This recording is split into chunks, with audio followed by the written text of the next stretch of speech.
Hi everyone, welcome to the RPSC Assistant Professor in Chemistry Exam PYQ series। तो यहाँ पर first question हमारे पास ये है, for a given reaction Michaelis constant is expressed as. तो आपको इक्वेशन दे रखी है और ऑप्शन दे रखे हैं, इसमें से करेक्ट ऑप्शन बताना है। के एम की वैल्यू बेसिकली आपको पता लगानी है। अब के एम की value at the end of this solution आप डायरेक्टली भी याद कर सकते हैं, बट जस्ट इन केस अगर आप भूल जाते हैं तो आप ये डेरिवेशन से हमेशा के एम की वैल्यू निकाल सकते हैं। ठीक है, तो सबसे पहले हम क्या करेंगे, हम देखेंगे कि एक सरफेस है, तो यहाँ पर एंजाइम की साइट्स है। ठीक है, तो ये जो टोटल नंबर ऑफ साइट्स है इसको हमने किससे डिनोट किया, ई नॉट से। ये है आपकी टोटल साइट्स। ठीक है, टोटल एंजाइम की साइट्स। ठीक है, ये टोटल साइट्स किसके बराबर होगी। ठीक है, ये बता लगाना है। तो यहाँ पर सबस्ट्रेट है। ठीक है, सबस्ट्रेट आया इस एंजाइम के पास, तो इसने क्या बनाया, एंजाइम सबस्ट्रेट कॉम्प्लेक्स। ये है एंजाइम सबस्ट्रेट कॉम्प्लेक्स। और अब ये साइट क्या हो गई, ऑक्यूपाइड। तो ये क्या है, ऑक्यूपाइड साइट्स। ठीक है, साइट्स जो अनऑक्यूपाइड रह गई उसको हम किससे डिनोट करते हैं, सिंपली ई से। तो ये क्या है, अनऑक्यूपाइड साइट्स। ठीक है, फिर उसके बाद बात आती है रेट की। अब आपको बताना है रेट क्या है, ये जो गिवन आपको रिएक्शन है इसकी।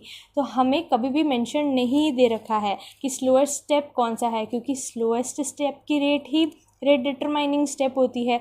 तो आपको ये मानना है कि जहाँ पर प्रोडक्ट बना है वही आपका स्लोएस्ट स्टेप है। तो यहाँ पर रेट क्या लिखेंगे, rate constant K3 multiplied by reactant that is ES। अब जो ES है वो बना, ठीक है, और डिकम्पोज हो गया। तो यहाँ पर हम ES पे क्या अप्लाई करेंगे, SSA ऑन ES। ठीक है, मतलब rate of formation of ES is equals to rate of decomposition of ES। ठीक है, अब rate of formation of ES कहाँ हो रहा है, तो यहाँ इस पॉइंट पे आपका ES बन रहा है। तो इसकी रेट क्या होगी, K1 मल्टीप्लाई बाय रिएक्टेंट की कंसंट्रेशन दैट इज एंजाइम की कंसंट्रेशन इनटू सबस्ट्रेट की concentration is equals to rate of decomposition of ES। तो वो कहाँ हो रहा है, यहाँ पर ES डिकम्पोज हो रहा है स्टेप में वापस एंजाइम और सबस्ट्रेट में। तो इसका रेट कांस्टेंट क्या है, K2 इंटू रिएक्टेंट की कंसंट्रेशन दैट इज ES। और इस स्टेप में भी ये क्या हो रहा है, डिकम्पोज। तो प्लस करेंगे और K3 into concentration of ES। ये आपकी इक्वेशन तैयार है। अब हमें क्या करना है कि हमें total number of enzyme site पता होती है, ना हमें ये पता है ना हमें ये पता है। तो यहाँ पर जो E है, ठीक है, ये भी हमें नहीं पता है। तो E की जगह क्या हम लिख सकते हैं, E0 माइनस ES, बिल्कुल लिख सकते हैं इस इक्वेशन के अकॉर्डिंग। तो हम लिखेंगे K1 E0 minus ES as it is. जो बची हुई इक्वेशन है वो क्या कर देंगे, कॉपी कर देंगे। अब हमें क्या करना है, जो ES वाली टर्म है वो एक साइड लेके जानी है और रेस्ट टर्म दूसरी साइड, और ये ब्रैकेट को ओपन करके मल्टीप्लाई कर देना है।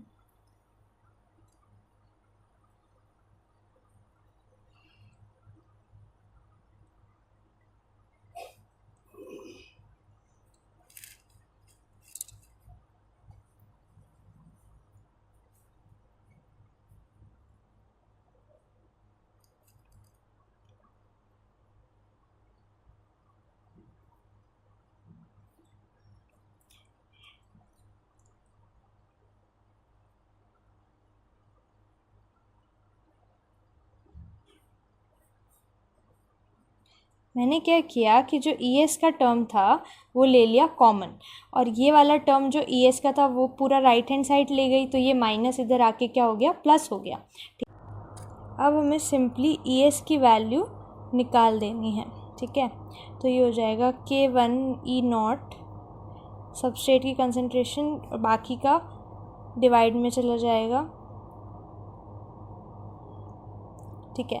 अब ये जो ES की वैल्यू आई है ये आपको इक्वेशन 1 में पुट करनी है। तो हमारे पास फाइनली हमारी रेट आ गई है जो है K3 into K1 E0 substrate की concentration divided by K1 substrate concentration plus K2 plus K3, ये आ गई हमारे पास रेट। अब हमें कुछ भी नहीं करना है, बहुत इजी है। अब क्या करना है, मल्टीप्लाई करना है K1 बाय K1 से, ठीक है। या फिर आप बोल सकते हो कि डिवाइड करना है K1 बाय K1 से, एनीथिंग विच यू लाइक, ठीक है। तो ऊपर आपको K1 से डिवाइड करना है, नीचे भी आपको K1 से डिवाइड करना है, ठीक है। तो ये हो जाएगा divide by K1 divide by K1, ठीक है। अब रेट क्या हो जाएगी, जब हम K1 से डिवाइड करेंगे तो K1 से K1 ऊपर भी कट जाएगा, तो हो जाएगा K3 E0 S की कंसनट्रेशन, ठीक है। अब K1 को यहाँ पर भी डिवाइड करेंगे, इससे डिवाइड करेंगे तो क्या आएगा, S की कंसनट्रेशन, क्योंकि K1 से K1 कट गया, प्लस K2 प्लस K3 को आप क्या कर देंगे, K1 से डिवाइड कर देंगे। तो यहाँ पर जो ये K2 plus K3 by K1 है ना, यही है आपका Km की वैल्यू, ठीक है। K2 plus K3 divided by K1, ये आपका आंसर है और ये है आपका ऑप्शन ए में।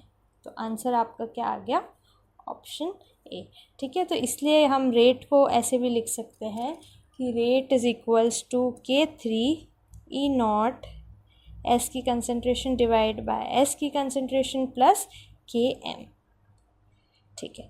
अभी Km को याद रखने की ट्रिक ये हो सकती है कि आप क्या कर सकते हैं कि ऊपर वो रेट कांस्टेंट्स लिखे जहाँ पर आपका ES डिकम्पोज हुआ है। तो देखो यहाँ पर डिकम्पोज कहाँ हुआ है, ES K2 पर हुआ है और यहाँ पर K3 पर हुआ है, राइट। K2 प्लस K3 हो जाएगा डिवाइडेड बाय जहाँ पर फॉर्मेशन हुआ है आपका ES का, दैट इज़ K1। तो ये ट्रिक हो सकती है, आप डायरेक्टली भी याद कर सकते हैं, क्योंकि यहाँ पर K1 K2 K3 की जगह K इन्वर्स भी दे सकते हैं, तो आपको क्वेश्चन चेंज करके दिया जा सकता है। तो ये है आपकी डेरिवेशन।